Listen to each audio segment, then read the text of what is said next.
evening and welcome. My dear viewers, China has revealed to the whole world its role in spreading COVID and creating the COVID pandemic. And it has done so by opposing the WHO investigation into the origins and spread of COVID-19.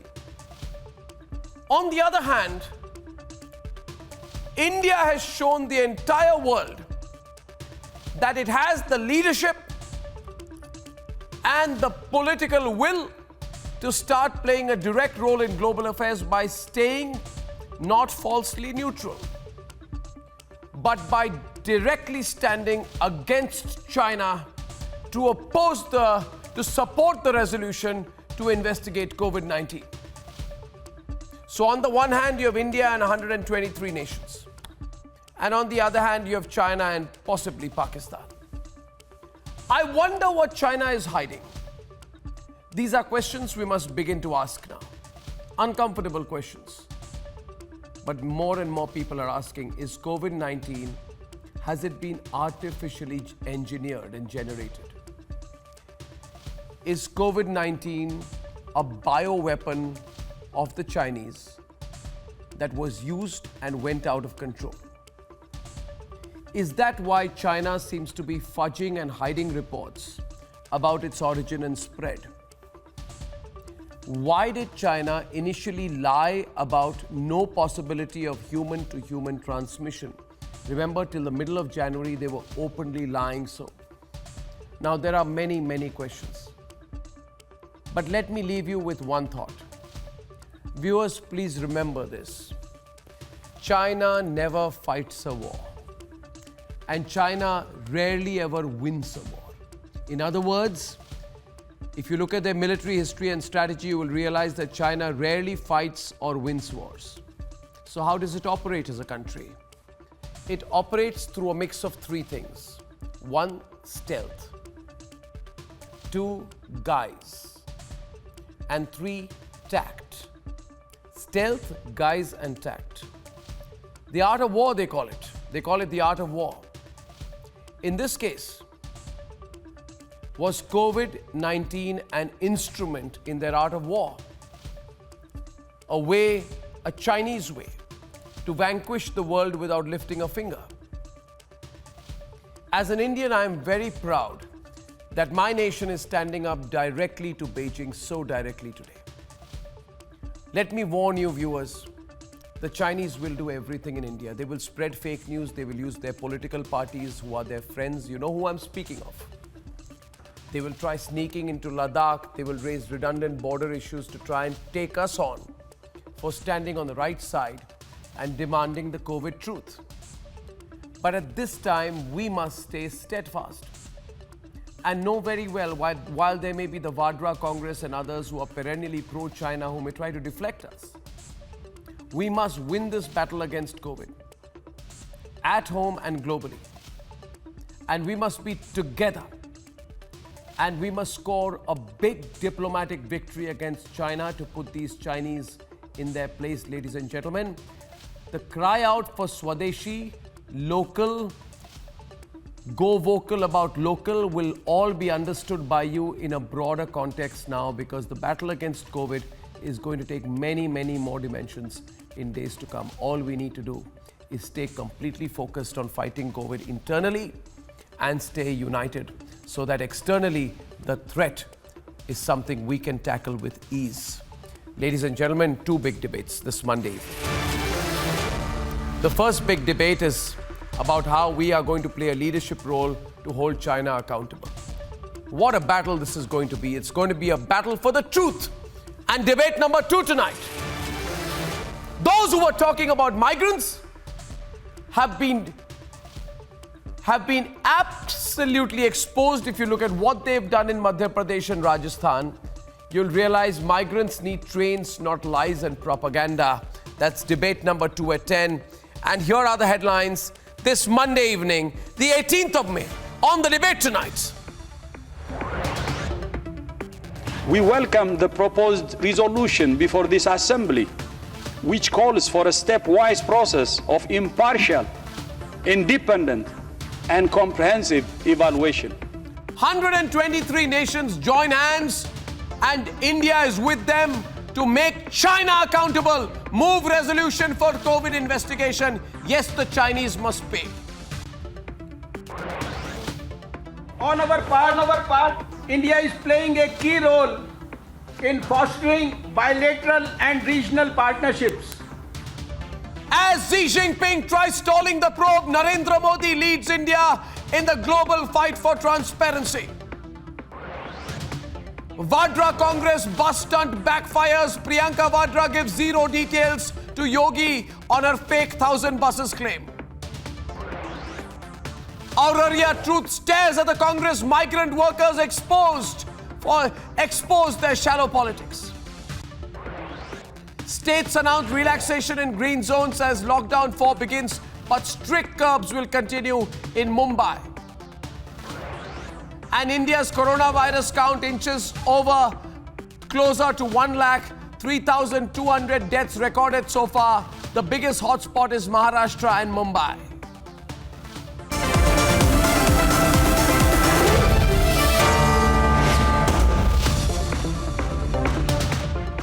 Ladies and gentlemen, for the last 3 months, China has managed to escape scrutiny with its strong-arm tactics by trying to be a global bully and by using its clout at the World Health Organization, but not anymore. Because now with India at the helm at the WHO, China effectively out, 123 nations have moved a global resolution to make China accountable for the pandemic that has infected almost 5 million across the world. It's time to pin down China. Here is how China is being pinned down, and then we shall debate tonight. In December last year, the Chinese city of Wuhan reported its first few cases of novel coronavirus. 5 months later, this virus has infected over 4.8 million people in over 200 countries and has claimed over 3 lakh lives. The coronavirus pandemic has paralyzed nations medically as well as economically. And those who let the situation get out of hand will now be brought to book. 123 nations, including India, have moved a resolution at the annual World Health Assembly demanding an investigation into the origin of the virus and review the actions of the World Health Organization. A proposal accepted by the Premier Health Agency. We welcome the proposed resolution before this assembly, which calls for a stepwise process of impartial, independent, and comprehensive evaluation. To be truly comprehensive, such an evaluation must encompass the entirety of the response by all actors in good faith. And India, under the leadership of Prime Minister Narendra Modi, has played a global role in demanding investigation into the origin of COVID. Most likely, India is going to take up as the chairman of the Executive Council of the World Health Organization in those 2 days that happen tomorrow and day after, the meeting that happened tomorrow and day after. That really gains significance, and that's why this is a very important story that the world is coming around to not just look at China with suspicion, but wants it to be investigated, as also the role of the WHO itself. On our part, India is playing a key role in fostering bilateral and regional partnerships. For the last 3 months, as the world reeled under the pandemic, more and more nations wanted China to be made accountable for alleged denial and cover-up of the outbreak. We are not happy with China. We are not happy with that whole situation because we believe it could have been stopped at the source, it could have been stopped quickly, and it wouldn't have spread all over the world. And we think that should have happened. So we'll let you know at the appropriate time, but we are doing serious investigations. And a cornered China has been forced to relent, yet trying its way to arm twist. China supports the idea of a comprehensive review of the global response to COVID-19 after it is brought under control, to sum up experience and address deficiencies. With 123 nations on one side and a strong anti-China sentiment, can the communist regime of China escape scrutiny now? Let's debate.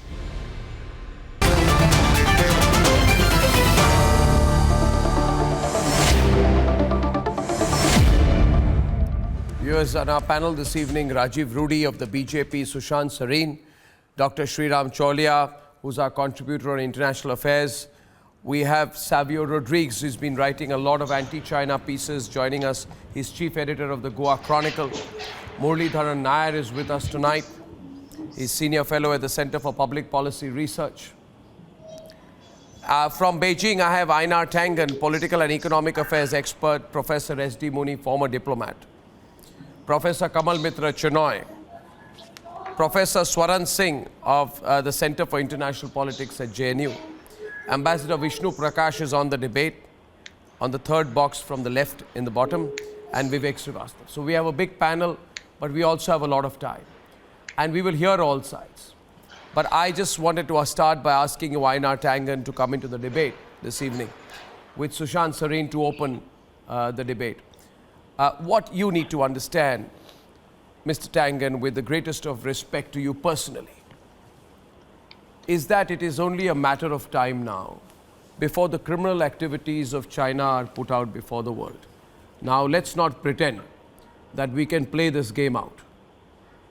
This is not a game, and Mr. Tangen, nobody is interested in playing it out. Everyone knows, and you know what China has done. And for you to even expect that you will get away with it, or that you'll try and do diplomacy over it or flex muscles over it, I think it's something that you'll have to reconsider very quickly. Why fight? Why not own up? Why does China want to be pinned down? Because the other alternative is that you're going to be pinned down. I think it would be more honorable for China to own up than be pinned down. What do you think, Mr. Tangen? Well, I think sensationalist statements are very interesting, but you need to have proof. And I think rather than playing the prosecutor here, we should perhaps let the facts speak for themselves. Many of the entities that are pushing for this kind of idea of a big investigation are really just trying to hide their own lack of preparedness for when the virus hits. So at this point, a review of everything that has happened, global response is not a chunk that to make it out to. I understand you believe that guilt is established for the trial, but I think it's better to let the trial work. I know you are a believer in the rule of law. Just that you let it go forward. Right. Mr. Tangen, thank you for your opening remarks. I just want to tell you one thing. The one thing which you lack completely in this case is what you are asking for, which is fact. You have no facts on your side. I, on the other hand, must remind you that this is not your group versus ours anymore. This is the whole world against you. You must understand, Mr. Tangen, that China is completely alone. Apart from a few inconsequential lackeys, you will find that there will be nobody who will stand by you. Already yesterday there were 60, today there are 125 nations, and tomorrow there'll be more than double the number if required. Let me ask you one thing, and I open it up. I don't think you have a chance to be conceited in this. For example, is it or is it not true that till the 14th of January, the Wuhan Health Commission lied to the world? And when you knew that COVID was spreading from one Chinese to the other, when it was spreading in the hundreds and the thousands, that you lied to the whole world. And you said, there is no chance, you said. You said there can never be any human-to-human transmission in the first place. People were getting infected in the hundreds and thousands in Wuhan. And you said, no. There is no possibility. In the same manner in which you said, you speak to me now, you said, there is no proof. There is no proof of human-to-human transmission. People were victims of human-to-human transmission in Wuhan, but you told the world there's going to be nothing like that. Why would you do that?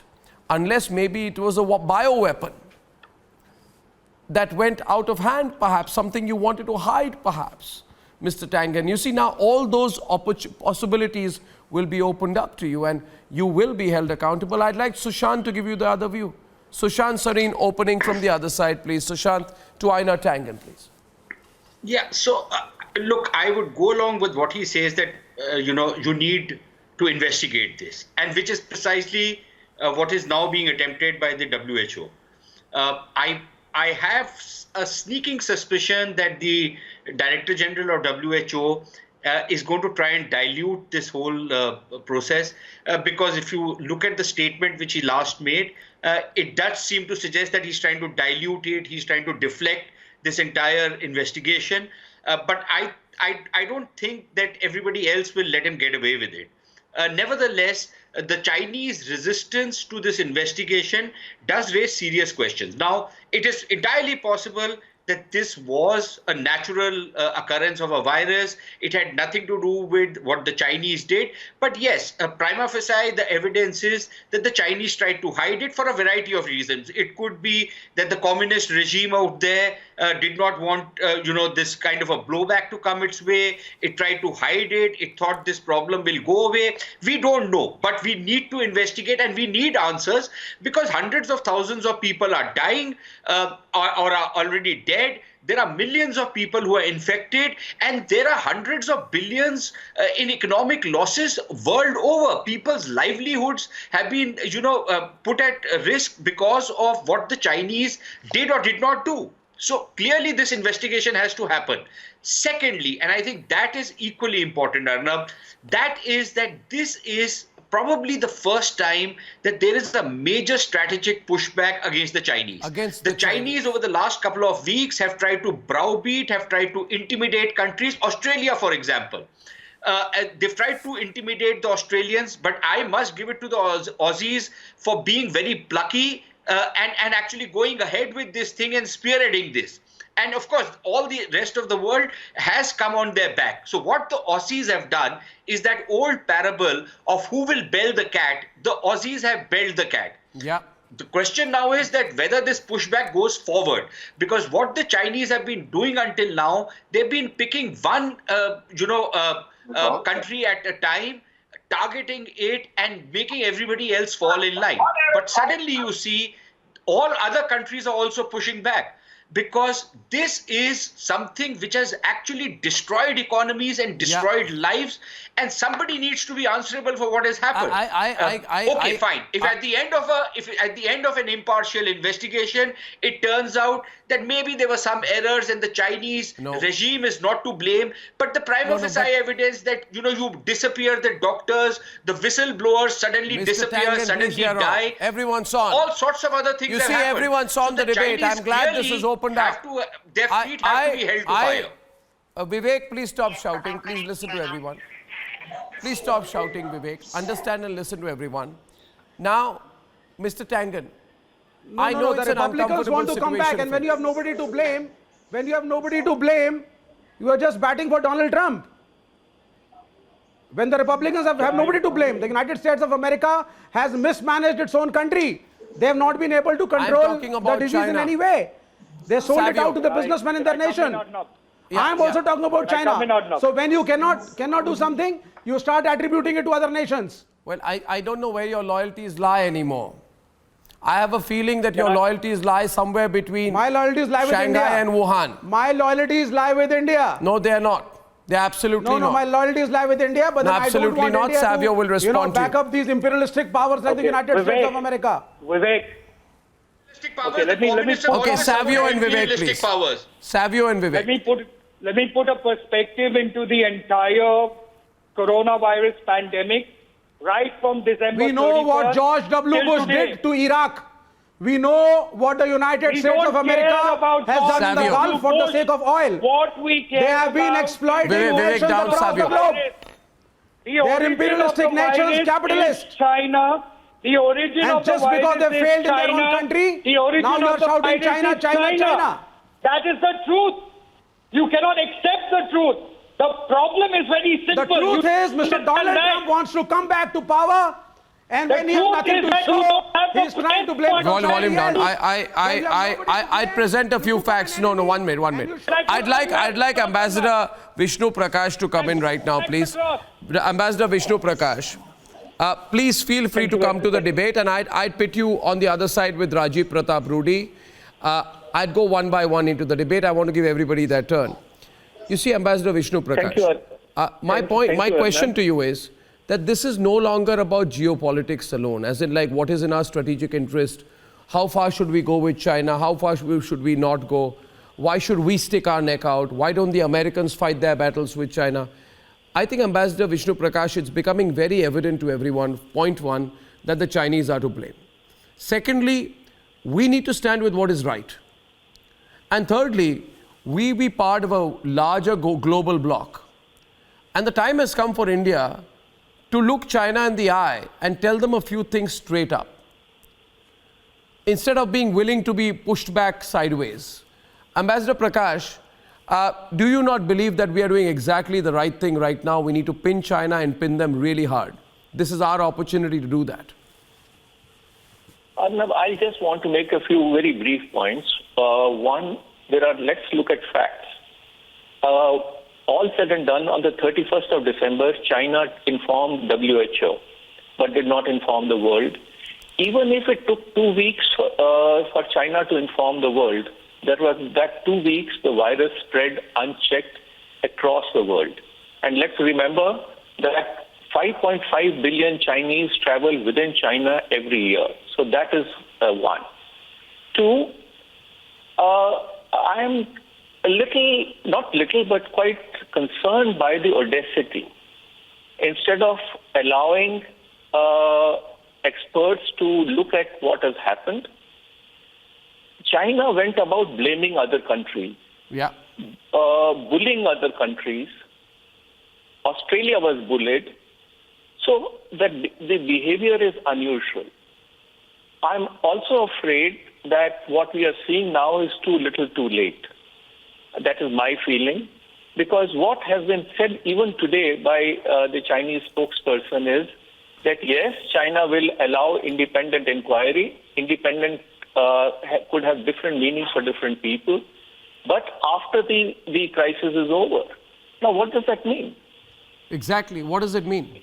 So it means, and I will be the happiest person if I'm proven wrong. But I have a feeling that China will again get away with that, because I don't think the way so. the whole thing has been structured, I am afraid we may never know what exactly has happened. But the world is paying a huge price, and that the virus is continuing. Yeah, Ambassador Prakash, my only point of disagreement with you on that is, I don't think the Chinese will get away, because I think the nature of overall consolidation that we've seen against China, the strength of the growing anti-China sentiment around the world, and also the feeling, and I want to bring in Professor S.D. Muni on this.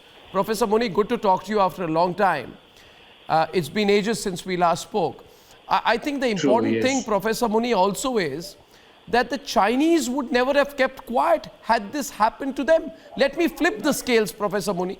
Had China been the victim, and say India being the perpetrator, or America being the perpetrator, or Great Britain being the perpetrator, China would have taken any such country to the cleaners.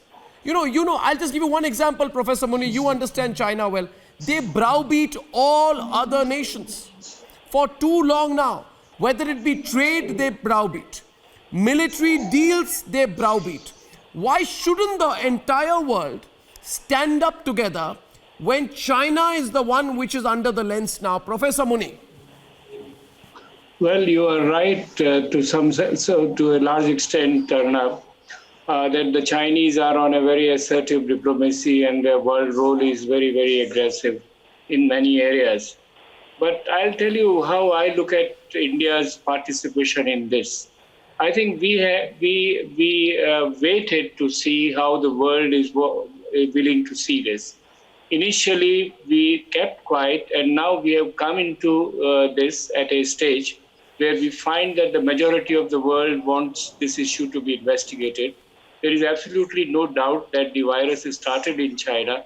There is absolutely no doubt that the Chinese have demonstrated that they have performed much better on the virus as against any other country or most of the countries which have done it. Therefore, and on the other hand is this their own allegations against the US. I think India can play a magnificent role by insisting and managing a very independent inquiry, number one.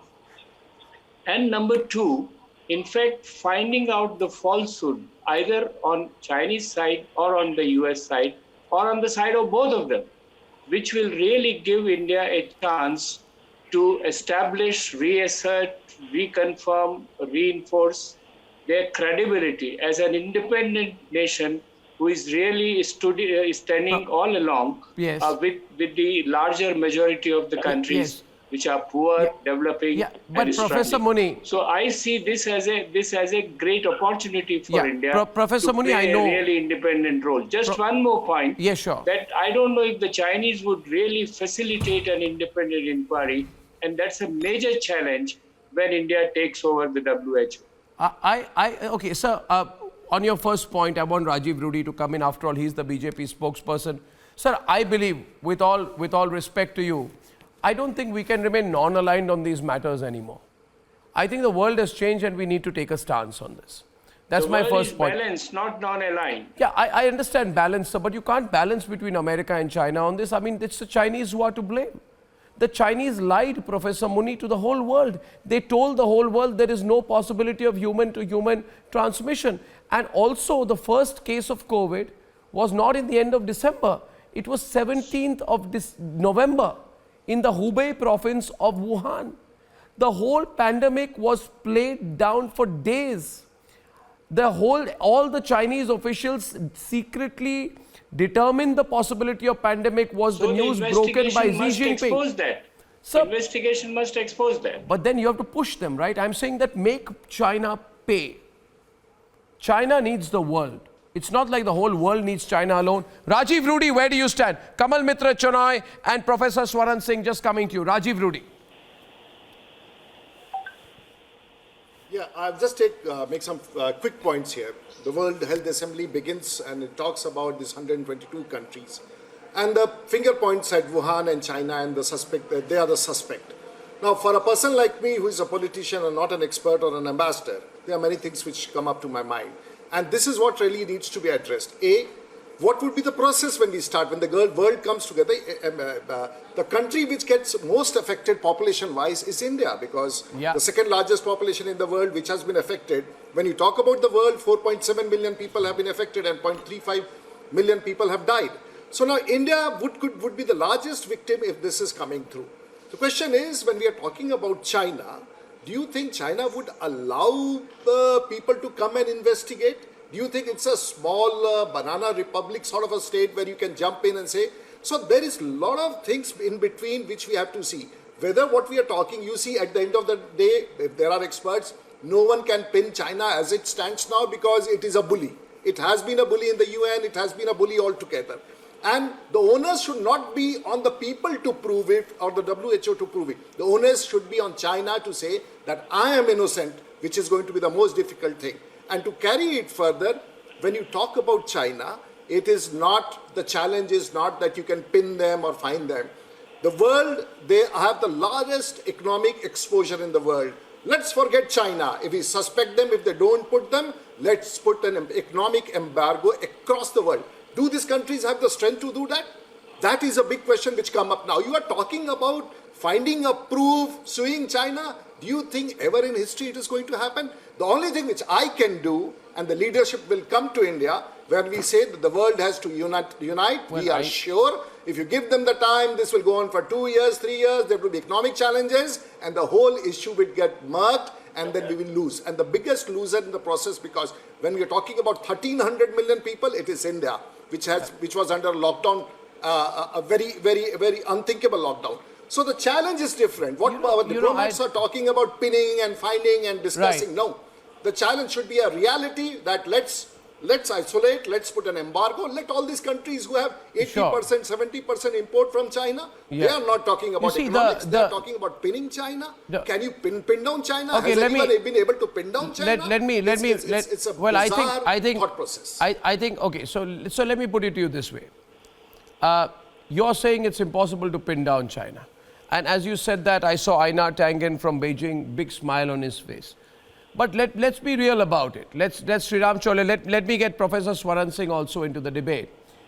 You see, China always believes, Professor Swaran Singh, that it can pin down anyone else. China's entire policy. China never fights and wins wars, as I began by the program by saying. It believes in stealth, tact and guise. We don't need to use stealth, tact and guise, the art of war against China. We need to be clear with them. You've been pinning down the whole world, Professor Swaran Singh. Look at how China responds. In August, they were warning India.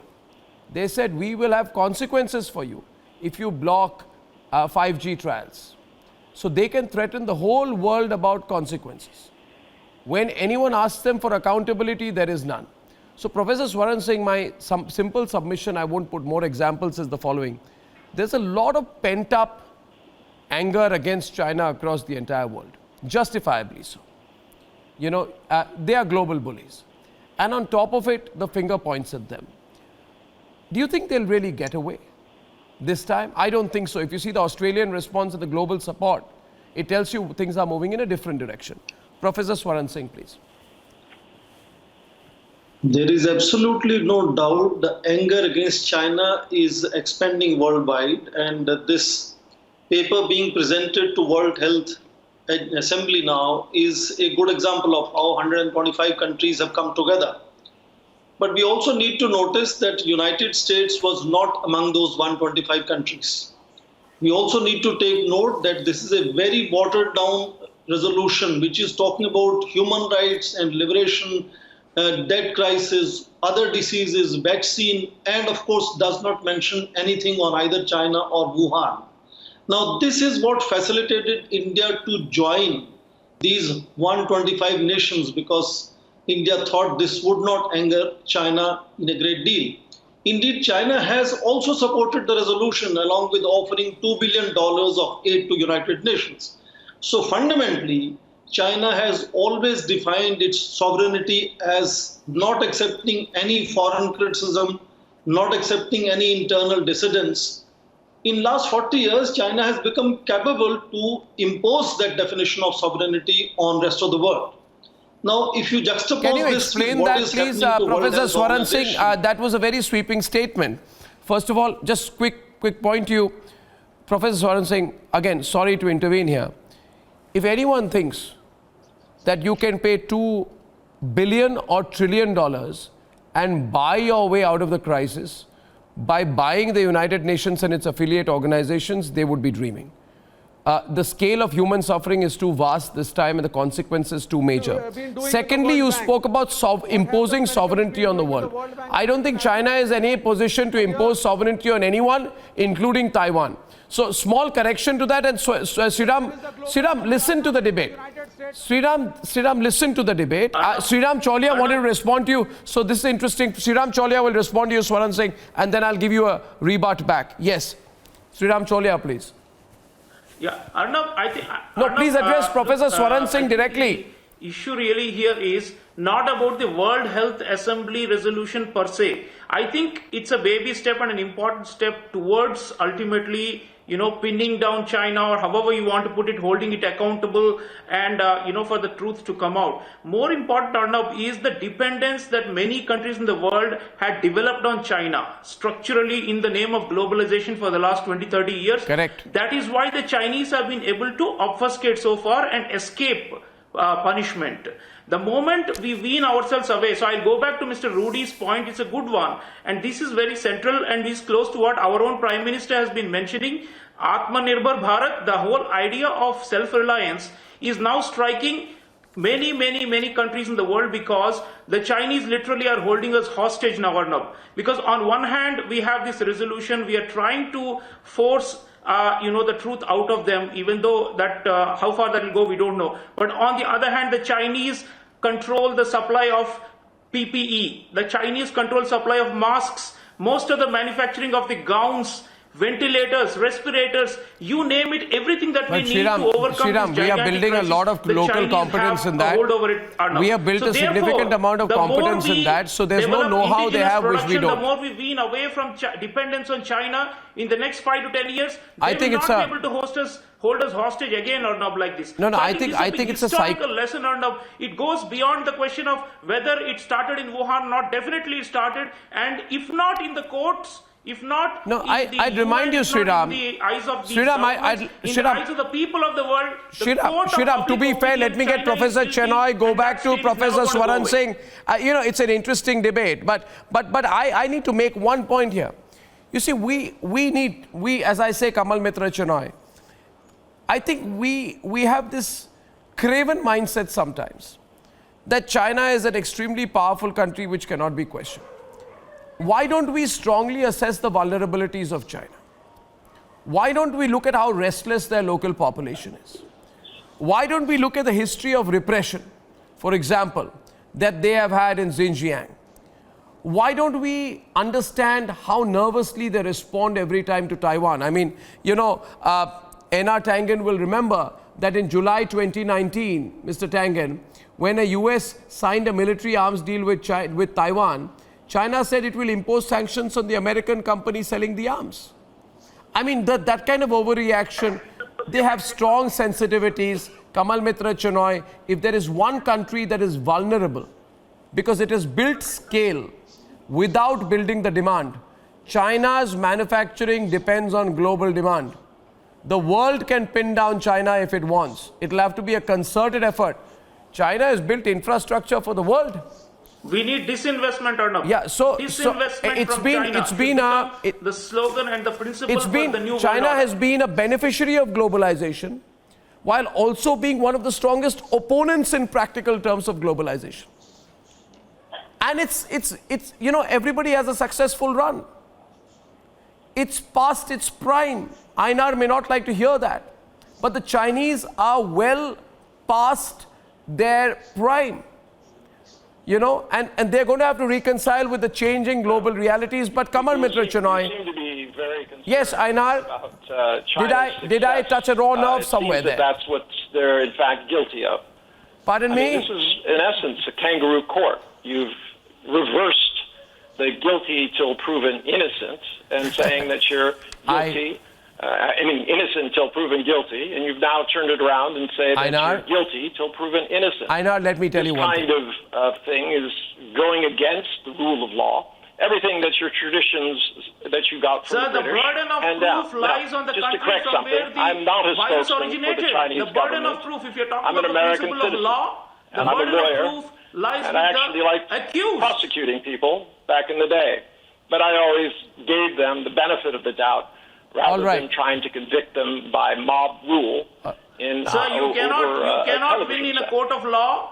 Of course, nobody can force compensation on you. I know that because countries enjoy sovereign immunity. But in the court of public opinion, you have lost. I want to just make one point to you, Einar, if I may, Sriram,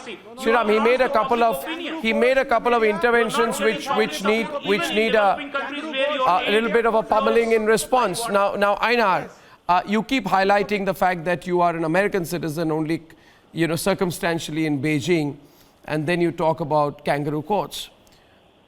You must exercise a lot of discretion with the use of your own words, Einar. And let me tell you why. Because the court of global public opinion... That's not true. Well, allow me to complete. I heard you and you must show me the same civility. Allow me to complete my point. I wonder why. What is it that I'm saying that is making you so restive? Allow me, Sriram, 1 minute. 1 minute. Einar. Putting words in my mouth. I'm not trying to do that to you. Einar, hear me on this. Einar, listen to me. Just talking over me. Listen to me. I don't want to talk over you, but you should show me the same civility. I'll make two simple points to you. And I think the first will make you think. Do you know who the first global finger pointer on COVID was, Einar? It was the Chinese Foreign Ministry. Their spokesperson said that the American army, your country's army, had brought the epidemic to Wuhan. So the Chinese said it was a one minute please. It was an artificially engineered, military guided virus brought from America to Wuhan. Now please tell me, who was being the kangaroo court there? Explain this to me. I will rest my case. Savio will be on the other side. Yes, I'm all ears. China's interest to engage in this kind of wolf warrior things. Now, you either want a response from me or you just want to talk over me. But the fact remains that it was the U.S. who was claiming that it had been put together in Wuhan and that it had been released. China got lately into the game, tried to get down to the same kind of Trump tactics. I think it backfired. Can I ask you one question, sir? Can I ask you one question? Savio, go ahead. Professor Xing Li's research right up till November talks exactly about the same virus. Now, you would know Professor Xing Li. Professor Xing Li was with the Wuhan Virology Lab. She was working with such kind of coronaviruses and enhancing them for what is essentially termed as biowarfare.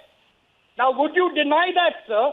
Because these are research papers that she has published. She has gone about saying that there is a possibility for human-to-human transmission. A researcher in the Wuhan lab is saying that there is a possibility of coronavirus human-to-human transmission Savio, complete on the a point. research paper. Yeah. And yet, you deny the fact that it has come out of China. This is incredible. Are you asking me to respond or are you just going to go on? I know what your response is going to be. You're going to deny it. If you read Lancelets and you also read Nature as opposed to the tabloids, you'd understand that is not the case. It was not engineered. Even the U.S. is back. All right, I take that up. 1 minute. One minute. You spoke. You have this habit, Einar, of being unnecessarily defensive in your response, and I'd get Kamal Mitra Chana also with you, but I'll say one thing to you, Einar. I don't know which tabloids you read. Maybe 1 minute. Allow me. Einar, you mentioned, I don't know which tabloids you read, right? Must be the New York Times. I don't. Since you are an American, I prefer it must be the New York Times. It is a little trashy tabloid, I admit. Untrue allow me to complete. You know one thing, Einar, I like to give it back, and I'll give it back to you straight. You mentioned Lancet. Research by the Hong Kong University School of Public Health.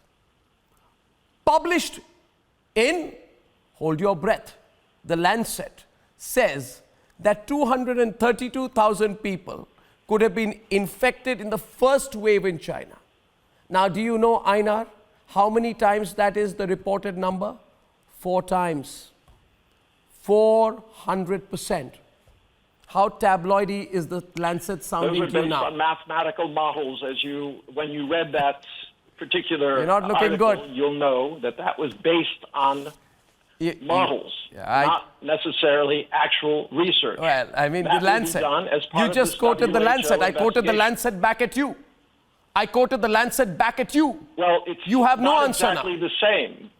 I mean, you have opened wet markets. If you read the latest article that was a couple of weeks ago, they said definitively. I tell you the this. editor of Lancet You're not. came out Sriram is the said original sin of the absolutely Chinese not. There's Communist no Party, truth but to also this. even basic things like what was the real human toll inside China. Nobody knows that. 4,600. Kamal Mitra Chanoy is on the debate right now. Kamal Mitra Chanoy coming in late to the debate. Kamal Mitra Chanoy, tell me where you stand on this. You've been listening patiently. Thank you. Well, look, I am astounded by the fact that the Chinese did not shut down the COVID-19 because that led first to the epidemic and then to the pandemic in January. And by 3rd of February, people in the United States and Europe had coronavirus. Yeah. So it's an extremely dangerous epidemiology. It's a very dangerous kind of virus. So really, I think, and I'm going to be very brief on this, that it is about time that the WHO, which had a chief, Dr. Tedros, who was not a doctor, now has a WHO which will have an Indian doctor and others. And I think there must be a move together with other countries to block this pandemic. Because what has come out of Wuhan, there may have been no motive for it, but what has come out has really gone all the way down. And therefore, it is necessary for the world society to come to two things. One, find this down and get it out. And second, don't use these extremely dangerous viruses, which you want to use for the good of your people, but are extremely dangerous. And imagine, from January to 3rd of February, people in the United States and Europe and elsewhere had the coronavirus. It didn't come just with Wuhan.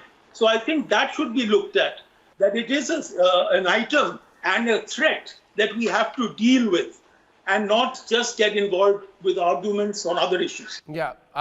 Before I close right now, I want to give one word again to Professor Swaran Singh and everyone. I think Sushant wants to come in. Let's give a quick word.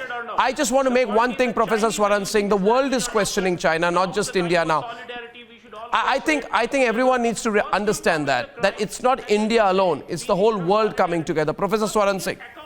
Professor Swaran Singh and Sushant Singh. I agree with you, Arnab. What you said is that China is now getting a lot of anger generated because of what it is doing. And that's what I was saying, that China will do what it thinks is good for its national interest. Now, by India joining these 125 countries has come into spotlight. I think we should look at that. India holds number 2 position in WHO. India is going to be the chair of executive board of WHO. Yes. India is going to join the Security Council as non-permanent member next year in January. By joining this 125, we can no longer hide and hedge. And I think focus is going to be what India I don't think we need to. Sushant. Really But Professor Swaran Singh, I appreciate what you've said, but I think that's the critical point. We don't need to hide. We don't need to hedge. As a confident global power, we need to start taking confident global positions based upon our supreme national interest. Sushant Sareen, what's wrong with that? Sushant Sareen. Nothing wrong with that. So I just have 2 quick points to make. One, what Professor Swaran Singh is saying, I'll just take that forward. And I think the time for this hedging, which we have been doing ever since, I think that time is gone. Yeah. I think every country, if they want to stand up to China, will have to make certain sacrifices in terms of their production capacities. They have to rebuild them, and it'll take some time, but it has to be done. Otherwise, you're going to continue to remain hostage to China, and I think it can be done. It's not rocket science. The second point I want to make is that, there's been a lot of talk that these viruses have been experimented in labs, and that's the done thing, even if it's not meant for bio warfare. Even then, if these viruses were being experimented in labs, then surely the scientists out there would have known how infectious these viruses are. The world needs to know, Sushant. If they knew how infectious these viruses are, exactly, then after having this virus infected people, for the Chinese to still maintain and to tell the WHO that no, there is no human-to-human transmission is absurd. I think that's criminal. No, I think it's absurd. Criminal. It casts a price, and I think Rajiv Rudy wants to come in also. No, I think if we have fought chemical warfare, we need to fight biological warfare as well. Rajiv Rudy. Can I make a statement on that? Yes, Rajiv Rudy, please. As a quick question, because I must tell Arnab, after a long time, a different kind of a discussion took place. It has educated all of us. If China was the culprit of it, does it have a vaccine which it is hiding or wanted to have a business with it? It's a big question which remains unanswered. And number 2, India should take the lead, and I think the Prime Minister has taken lead to pin down, and it's the biggest democracy in the world which is standing in front foot. We will take China, and it will not be just the investigation or the process. It has to be a larger economic action which the world has to come together, and this is what the Prime Minister has said. Thank you that I could set a tone to my argument, which was on the economic side. Thank you, Arnab. Well, thank you very much, Rajiv Rudy. Thank you, everyone, especially to Einar Tangen for joining us from Beijing. Not a kangaroo court, Einar, but we will ask very strong questions, and I can assure you, Einar, we'd not be the only ones globally, from the US, Australia, Germany, Sweden, think tanks in the UK, everyone's asking these questions. African Union also. I thank you all for joining me on this debate. Debate number 2 on the truth about migrants and how the Congress party has been caught lying and what it's been up to in Madhya Pradesh and Rajasthan on the other side.